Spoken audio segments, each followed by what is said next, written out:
So, I never thought I'd be the guy posting here. I'm 34M. My wife is 32F.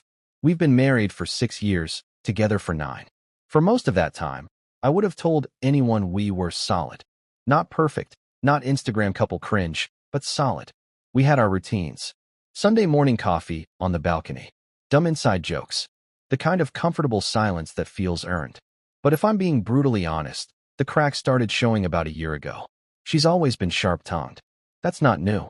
When we first dated, I thought it was confidence. She'd call people out, cut through nonsense, never sugarcoat anything. I admired it. Somewhere along the line, though, that sharpness started turning on me. Little things. I'd ask a simple question, "Hey, what time will you be home?" And she'd snap back with, "Why? Are you keeping a schedule on me now?" Like I'd accused her of something.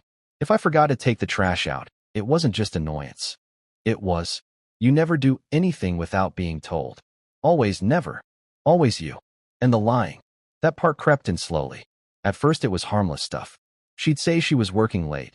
Then I'd see on Instagram she'd like photos from some bar at 9 p.m. I'd ask, casually, "Oh, did you go out after work?" She'd shrug and say, "No, that was old.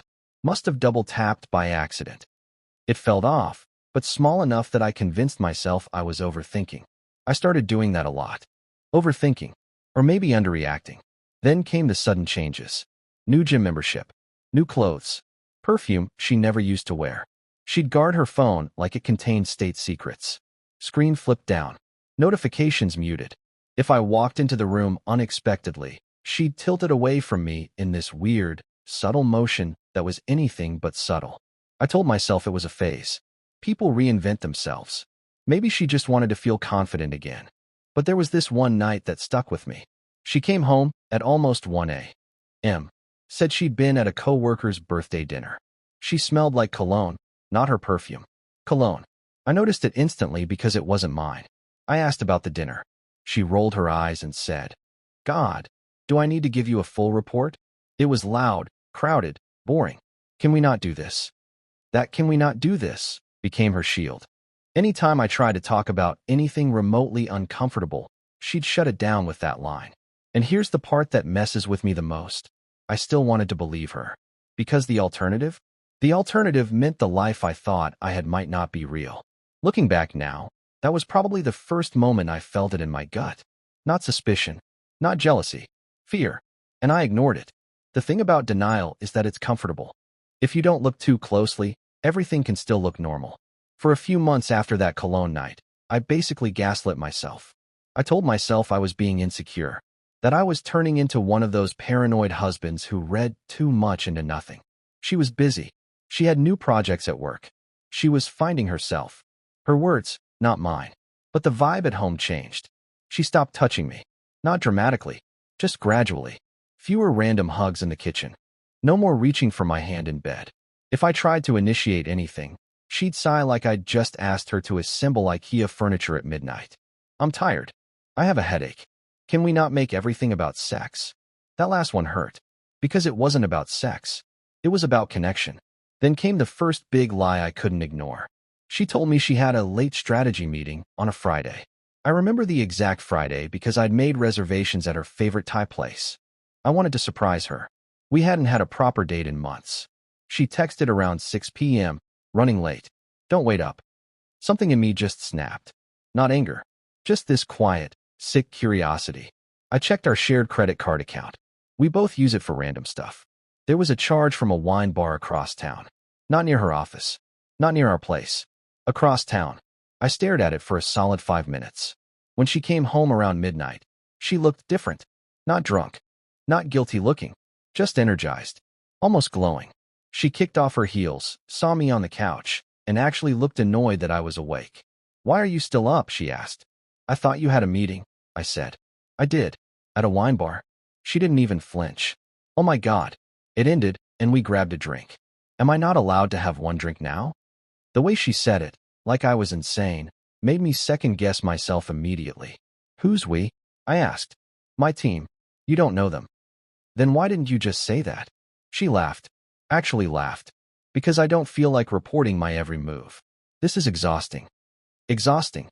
I felt like I'd just asked the most basic question a spouse could ask, and somehow I was the villain. But here's the detail that kept replaying in my head. There was only one glass charged on the card. One. I didn't bring that up. Not yet. Instead, I went to bed that night staring at the ceiling, feeling like I was slowly losing my grip on reality. Like every time I caught something concrete, she'd twist it into smoke. And that's when I started paying attention for real. After that wine bar thing, something shifted in me. I stopped asking questions out loud. Not because I trusted her, but because I realized every time I did, I walked away feeling crazy. So instead, I just observed.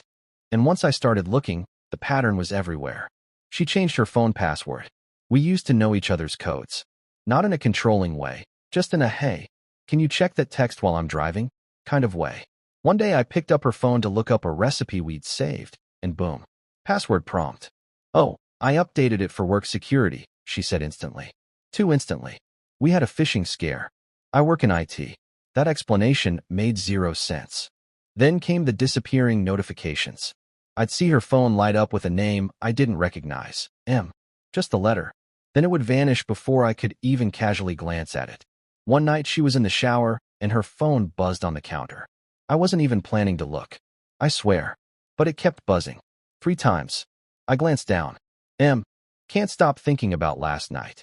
My stomach dropped so hard I actually felt dizzy. I just stood there staring at it, like if I didn't move, it wouldn't be real. Before I could process anything else, another message came in. M. Wish I was waking up next to you again. Again. Again. I heard the shower turn off, and panic hit me like a wave. I put the phone back exactly where it was and walked out of the bathroom like nothing happened. That night she crawled into bed next to me like normal. Warm. Familiar. She rested her head on my chest like she used to. And all I could think was, who the hell is M? I barely slept. My brain was running through every possibility. Maybe it was a friend joking. Maybe I misunderstood. Maybe. No.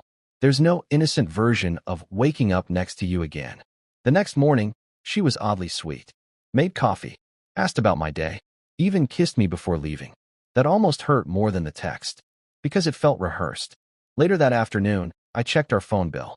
I know that sounds obsessive, but at this point my gut was screaming. There was a number she'd been texting constantly for months. Hundreds of messages. Late at night. Early morning. Same area code as the wine bar. I copied the number down. My hands were literally shaking.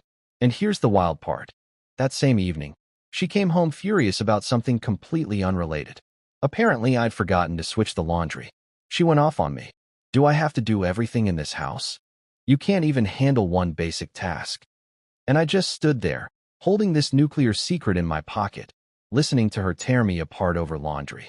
That was the moment I realized something terrifying. She wasn't just lying. She was actively trying to make me feel small.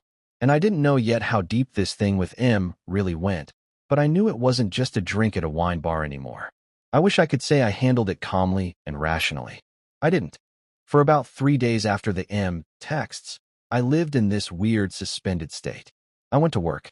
I answered emails. I made small talk. But internally, it felt like my chest was caving in. Every time her phone buzzed at home, my body reacted. Not emotionally, physically.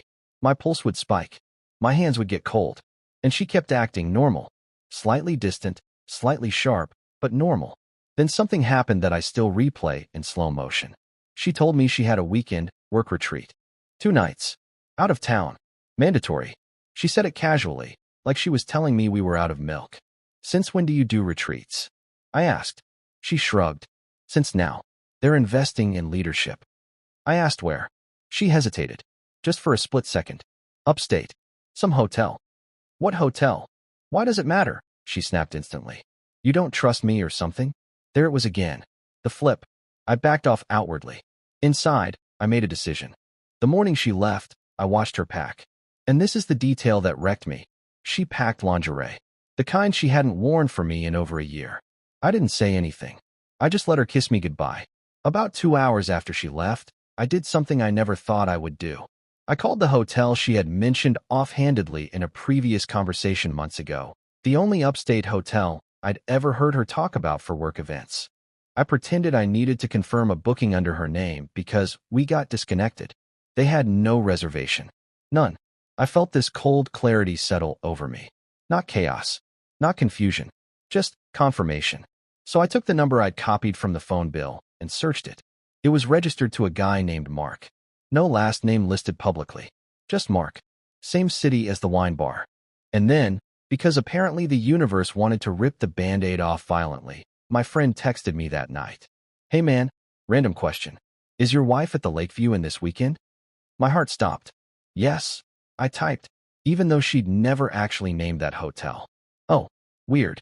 I'm here for my sister's engagement thing. Pretty sure I just saw her in the lobby. She was with some dude. Didn't look like a coworker vibe. I stared at that message for a long time. I didn't ask for details. I didn't need them. Instead, I drove. 3 hours. The entire drive I felt like I was outside my body. Like I was watching some other guy destroy his life in real time. When I got to the hotel parking lot, I almost turned around. I sat there gripping the steering wheel, telling myself maybe there was still an explanation.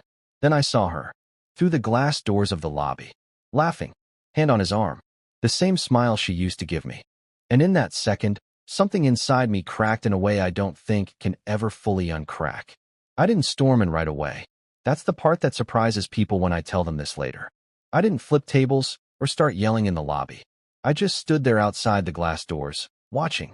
She was wearing that black dress I love. The one she said was too much effort for date nights with me.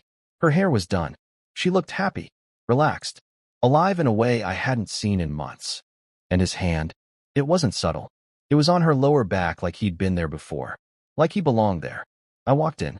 The doors whooshed open, and for a split second, she didn't see me. I heard her laugh, that soft, genuine one she rarely used anymore. Then she turned. The color drained from her face so fast, it was almost cinematic. What are you doing here? She said. Not, oh my God. Not, this isn't what it looks like. Just immediate aggression. The guy, Mark, I'm assuming, looked between us like he'd just realized he walked into the wrong movie. I think that's my line, I said. My voice sounded weirdly calm, detached. She recovered fast. Too fast. This is insane, she said, stepping away from him like distance would erase what I'd just seen. You're stalking me now? Stalking. You told me this was a work retreat. It is, she shot back. He's a colleague. Mark didn't say a word. He just stood there looking deeply uncomfortable, which honestly made it worse. I looked at him. Do colleagues usually text about waking up next to each other? Her head snapped toward me. That was the first real crack in her composure. You went through my phone, she hissed. There it was again. Flip the script. Make me the criminal. I saw the messages, I said. And there's no reservation under your name here. So you want to try that again? For a moment, just a moment, I thought she might actually break down. Instead, she doubled down. You're paranoid. You've been paranoid for months. This is exactly why I don't tell you things. You twist everything. I actually laughed. Not because it was funny, because the absurdity hit me all at once. I drove 3 hours, I said quietly. Because you lied. And you're still lying. Even now. Mark finally spoke. Maybe I should. Yes, I cut him off. You should. He didn't argue. He just walked away. Didn't defend her.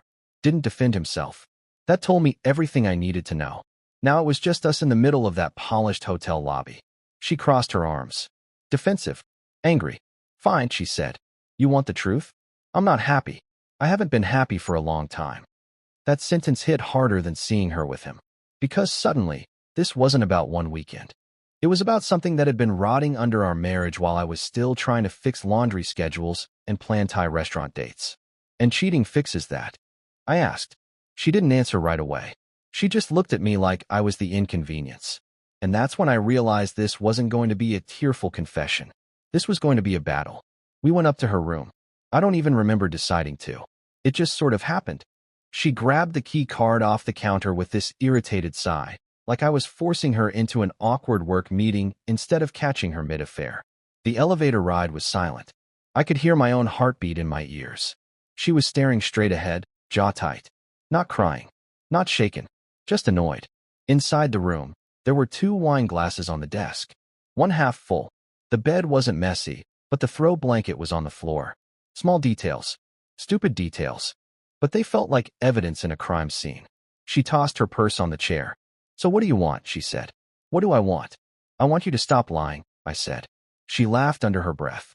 I'm not lying anymore. I said I'm unhappy. That's not the same as being honest. She rolled her eyes so hard it physically hurt to watch. You think you're some perfect husband? You've been distant for years. That blindsided me. Distant? I said. I've been begging you to talk to me. No, she snapped. You've been suffocating me, questioning everything, watching everything. I stared at her. The audacity of it almost impressed me. You've been texting another man for months, I said. You packed lingerie for a work retreat. You lied about the hotel. And I'm suffocating you? She crossed her arms again. It just happened. That sentence. It just happened. Like she slipped on a banana peel and landed in someone else's bed. How long? I asked. She hesitated. That tiny pause told me the answer was worse than I thought. A few months. My stomach dropped. A few months like 3? Or a few months like 8? Does it matter? She shot back. Yes. It mattered. It mattered because every holiday, every kiss, every I love you during that time now had an expiration date. Did you sleep with him? I asked. Silence. Then, you don't get to interrogate me. That was my answer. I felt this wave of anger rise up so fast I had to sit down. My hands were shaking. Not because I wanted to hit anything, just because my body didn't know what to do with the shock. Why? I asked, and this time my voice cracked. That's when something shifted. For half a second, her face softened. He listens, she said quietly. He makes me feel wanted. Wanted. I thought about all the nights I tried to reach for her and got pushed away. So, instead of telling your husband you feel disconnected, I said, you start a whole second relationship? She didn't deny it. She just looked tired. And in that moment, standing in that bland hotel room, I realized something that hurt more than the betrayal. She wasn't sorry she did it. She was sorry she got caught. After she said that she felt wanted, something inside me just deflated. All the adrenaline from driving 3 hours, from seeing them in the lobby, from the confrontation, it drained out of me at once. I wasn't yelling anymore. I wasn't even shaking. I just felt hollow. So what was the plan? I asked quietly. You were just going to keep this going forever? She sighed like I was being unreasonable. I didn't have a plan. Of course she didn't. You were going to come home Sunday, I said, thinking out loud. Kiss me. Maybe complain about the retreat. And then what? Text him while I'm in the shower? Her jaw tightened. You're being dramatic. Dramatic. I almost laughed again. I saw the messages, I said. This wasn't flirting. This wasn't a mistake. This was a relationship. She didn't deny that either. Instead, she pivoted again. Do you know what it's like living with someone who constantly looks at you like you're waiting for them to mess up? She asked. You've been suspicious for months. I blinked at her. You mean the months you were actually cheating? She threw her hands up. You were suspicious before that. That hit me strangely. Because maybe she was right. Maybe I'd sensed something off before it became physical. Maybe I'd been reacting to subtle shifts I couldn't name yet. But that didn't justify what she did. I asked you to go to counseling last year. I reminded her. You said we didn't need it. Because we don't need therapy, she snapped. We're just not compatible anymore. Not compatible. 9 years reduced to a software error. There was a knock at the door. We both froze. My heart jumped into my throat. For a split second, I thought it was him coming back, or hotel staff responding to noise, or some dramatic scene about to explode. She opened it slightly. It was room service. 2 breakfasts. For tomorrow morning. Pre-ordered. She closed the door slowly. Neither of us said anything. That detail, those 2 breakfasts scheduled for a morning I wasn't supposed to exist in, hurt more than I expected. It wasn't just physical betrayal. It was planning. It was anticipation. It was waking up together. I looked at her.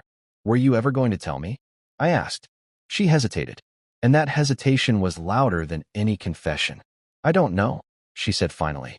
And that was it. Not I'm sorry. Not I messed up. Not I was going to end it. Just I don't know. That's when the anger came back, but different this time. Colder. More focused. I'm not fighting for someone who's already halfway out the door, I said. For the first time that night, she looked unsure. What does that mean? She asked. It meant something had shifted inside me, and I don't think she expected that. What does that mean? She asked again. And for the first time all night, I wasn't scrambling for answers. I wasn't trying to win. I wasn't trying to get her to admit anything else. It meant I was done begging. It means I'm not competing, I said. If you want him, have him. Her expression flickered. Not heartbreak. Not relief. Just calculation. You're overreacting, she said. We can talk about this like adults. I stared at her. We've been married 6 years. You've been sleeping with someone else for months. What part of this feels like a small bump we talk through? She paced the room, suddenly agitated. I didn't plan for this to happen. But you maintained it, I replied. Silence. That's when she did something I didn't expect. She started crying. Not loud sobbing. Just tears sliding down, controlled. Almost strategic. And I hate that I even think that way now, but after everything, I couldn't tell what was real anymore. I didn't want to hurt you, she said. That one almost broke me. Because I believe she didn't want to hurt me. She just didn't want to stop. Those are two very different things. I sat on the edge of the bed she was planning to share with him. And suddenly the weight of everything hit me at once. 9 years. Our apartment. The dog. Our families intertwined. All of it sitting on this thin hotel carpet like debris after a storm. Do you love him? I asked. She didn't answer immediately. I don't know, she said again. That phrase. Her favorite shield. I don't know means yes, but I'm afraid to say it. I nodded slowly. Okay, I said. That seemed to rattle her more than if I'd yelled. Okay, she repeated. I'm not going to drag someone into staying married to me, I said.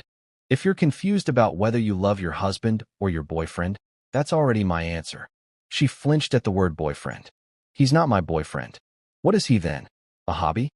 She looked away. For a split second, I saw something like fear in her face. What are you going to do? She asked. And that's when I realized something else. She hadn't expected consequences. She expected a fight. Maybe tears. Maybe begging. Maybe a dramatic reconciliation attempt. She didn't expect calm. I'm going home, I said. You can finish your retreat. That stung her. I saw it. You're just walking away? No, I said. You already walked away. I just caught up. I stood up. My legs felt heavy but steady. When I reached the door, she said my name. Not sharply. Not defensively. Softly.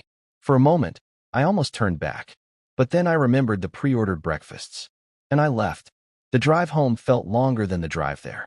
Somewhere around the halfway point, the anger drained out completely, and all that was left was grief. Not loud grief. Just the quiet kind that sits in your chest and doesn't move.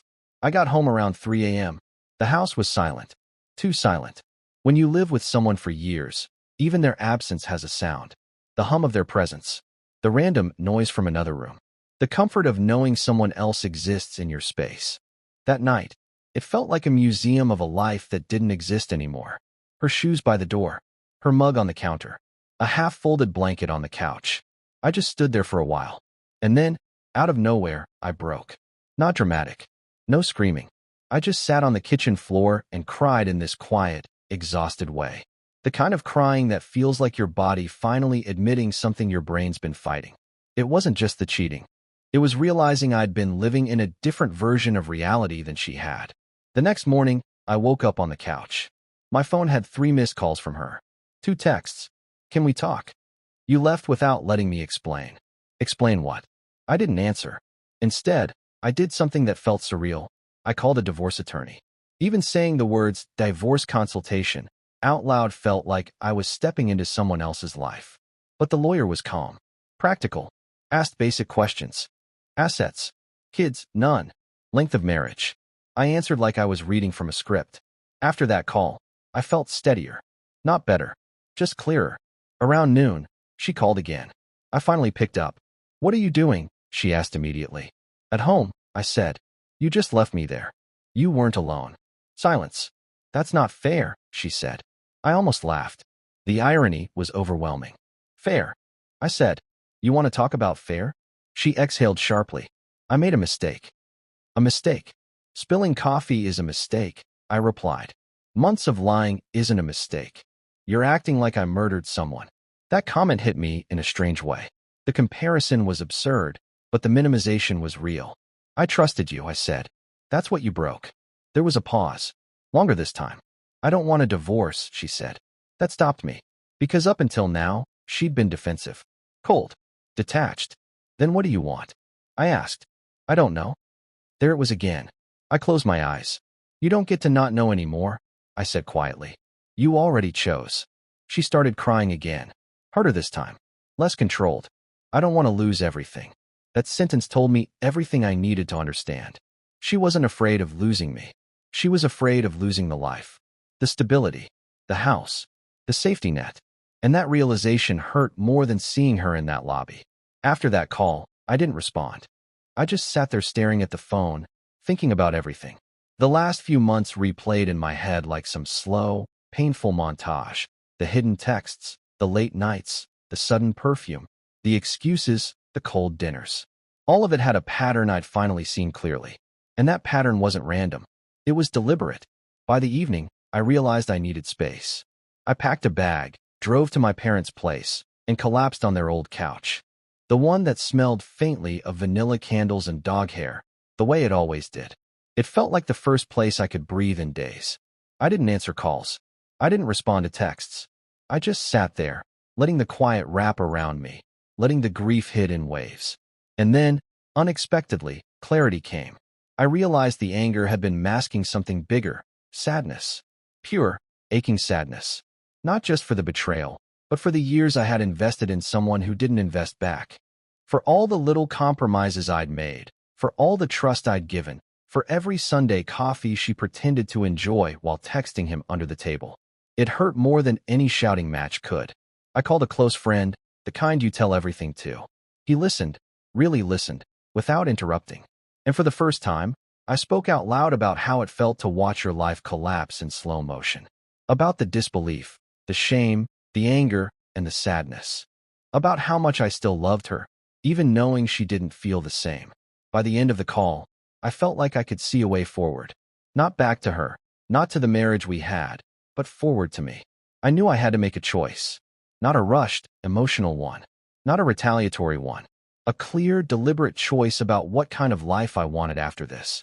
And I knew it couldn't include her continuing this double life.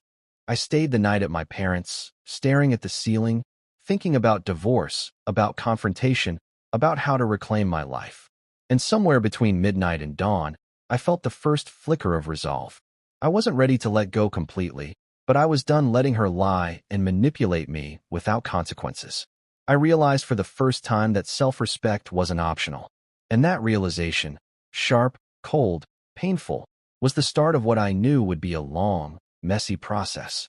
The next few days were surreal. She texted. She called. She sent long, guilt-ridden emails explaining herself. Every message started with, "I'm sorry," but ended with some version of, "It's your fault too." Like somehow my suspicion justified months of betrayal. I didn't respond. Not because I wanted to be cruel, but because I needed to keep my head clear. Every word from her felt like a trap, a way to pull me back into chaos. I scheduled a meeting with a divorce attorney. Sitting across from her, I felt calm, detached, professional almost. I went through the questions: assets, finances, the dog, living arrangements. No emotion, just facts. She noticed.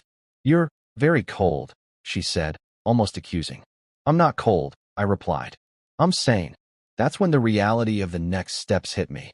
Divorce meant uprooting everything. Our apartment, our routines, the life I thought we'd built together. It felt overwhelming. But for the first time in months, I realized that chaos wasn't coming from me. It had been there all along. She came by the lawyer's office a week later, insisting on a last attempt to talk. I let her speak, carefully listening. She blamed stress, distance, her need to feel wanted, the new gym, her job, everything but the actual choices she made. Her words were rehearsed, manipulative, and heartbreaking. Because even while she was trying to justify herself, I could still hear the old woman I fell in love with somewhere underneath it. A tiny echo, but it wasn't enough to repair the damage. I realized that night, after she left, that trust, once broken this thoroughly, doesn't come back overnight. Or maybe it never does. And loving someone isn't enough when the foundation of your relationship is gone. I stayed up until dawn, thinking about the life I wanted, the man I wanted to be after this. The anger had dulled into quiet resolve. I knew what I needed to do. Focus on healing, reclaiming my sense of self, and stepping away from someone who had chosen someone else while pretending to live our life. The heartbreak was still there, raw and gnawing, but for the first time, I felt like I was steering instead of being tossed in waves. Separation began slowly, painfully, like peeling off a layer of skin. I moved out of the apartment a few days later. Packed the essentials first, clothes, laptop, a few sentimental things I couldn't part with yet. Every item I packed felt like a tiny severing of the life we shared.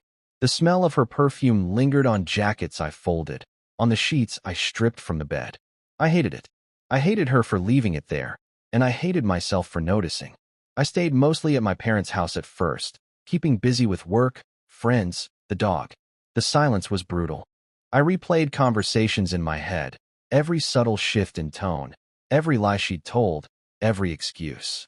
Every time I thought I was past it, a small thing, a song, a smell, even the sound of the elevator, would hit me like a punch. I cried more in those weeks than I had in years. Not loud crying, but the slow, choking kind that sits in your chest. Sometimes I'd wake in the middle of the night and just stare at the ceiling, feeling the emptiness. And then the anger returned. Sharper this time. Cold, calculating.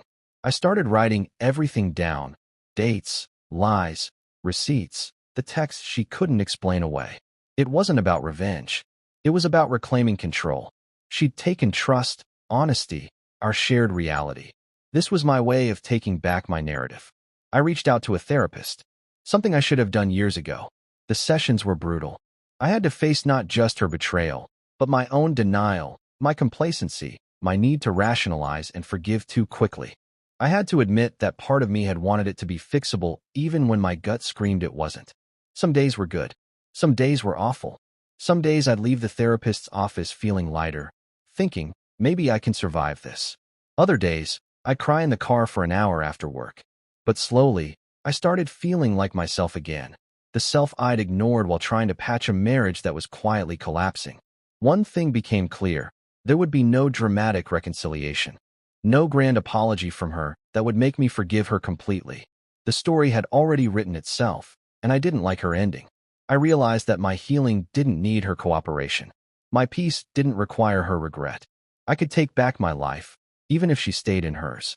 By the end of that month, I knew what my decision would be. I wasn't staying married to someone who could so easily choose another life over mine. The divorce process was surreal. We filed the papers, signed forms, counted assets, divided things we'd accumulated over years, furniture, electronics, even the dog. He stayed with me, thankfully. Sitting across from her at the mediation felt like staring at a stranger who knew all my secrets.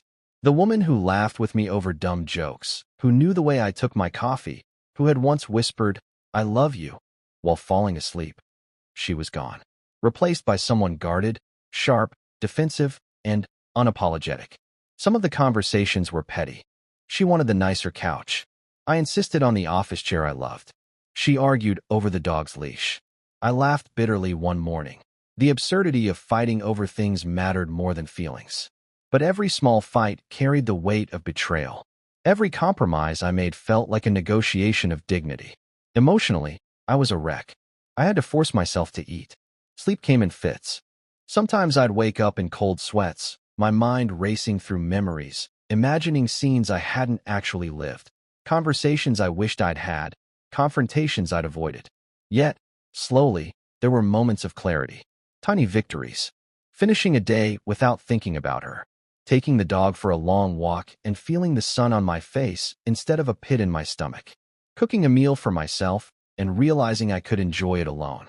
I also started reconnecting with friends I'd neglected, people who had always been there, but whom I'd taken for granted while trying to keep a marriage afloat. Their support, laughter, and unfiltered honesty reminded me that my world didn't have to revolve around her or her choices. The legal stuff wrapped up in a couple of months. Paperwork signed. Keys exchanged. No fanfare. No dramatic last-minute revelations. Just quiet, procedural closure.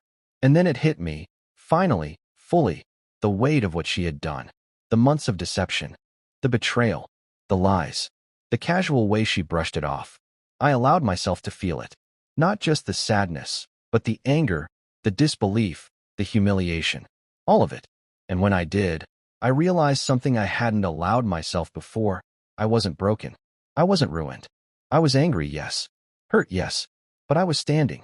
And standing meant I could start building again. Rebuilding was harder than I thought. At first, it was just surviving. Waking up without her there and not immediately reaching for the phone to check texts. Cooking for one without feeling the weight of her absence in every bite. sleeping without the sound of her breathing beside me, and letting myself feel the quiet instead of panicking. Therapy became a lifeline. I learned to separate my worth from her choices, to stop blaming myself for her lies, to recognize the patterns I'd ignored, my tendency to rationalize her behavior, my habit of minimizing red flags, my desperate hope that love alone could fix what wasn't fixable. I also started journaling, writing down everything: memories, feelings, anger, small victories. At first it was messy, stream of consciousness, rage, and heartbreak. Then it became more reflective. I noticed patterns in my emotions. I began forgiving myself for trusting her, for loving someone who didn't love me the same way, for staying too long. Slowly, I rebuilt routines that were just mine. Sunday morning coffee on the balcony, now with the dog curled at my feet. Walks in the park without checking my phone for messages. Cooking meals just because I wanted to. And, surprisingly, I started dating again, very cautiously. Not because I was looking to replace her, but because I wanted to remember what it felt like to connect with someone honestly. The first date felt terrifying. Old insecurities screamed in my head. But I realized something important. Honesty feels heavier than lies, but it also feels lighter. Trusting someone new doesn't erase the past, but it doesn't let it control your future either. Through all of it, one lesson became crystal clear. Betrayal isn't just about someone choosing someone else. It's about realizing that your love doesn't guarantee someone's loyalty. And that's painful, but it's also empowering. I learned to hold myself accountable for my own happiness, to set boundaries, and to never let someone manipulate my emotions through lies again. Here's the part one wish I could have told my past self the night I caught her. It gets better, but it's not quick, and it's not easy. I'm not healed in some perfect, Instagram-ready way. I still catch myself replaying moments, wondering what I could have done differently. I still feel twinges of anger, jealousy, and sadness. But I've learned to sit with those feelings instead of letting them control me. The biggest lesson? Trust your instincts. If something feels off, pay attention. Don't gaslight yourself into believing everything is fine just to keep the illusion of normalcy. And don't mistake love for loyalty. They are separate. One can exist without the other. I've learned to value honesty above comfort. To recognize that someone who can lie with ease isn't going to stop because you plead, manipulate, or compromise. And I've learned that leaving doesn't mean you fail. Sometimes walking away is the strongest, bravest thing you can do. To anyone going through something similar, your pain is valid. Your anger is valid. And your decision to prioritize yourself, whether that means staying, leaving, or taking space, is valid. Don't let anyone else's manipulation make you doubt that. I've rebuilt a life that feels mine again. Slow, messy, but real. I'm learning to love without surrendering my boundaries, to trust without ignoring red flags, and to forgive myself for believing in someone who didn't deserve my trust. And maybe most importantly, I've learned that heartbreak doesn't destroy you. It teaches you. And if you survive it, really survive it, you come out stronger than you ever imagined. It still stings. Some days, it will sting more than others. But that sting reminds me I'm alive, I care, and I'm choosing a life where I matter. So yeah, that's my story. No epic revenge. No dramatic reunion. Just reality, pain, and eventually, peace.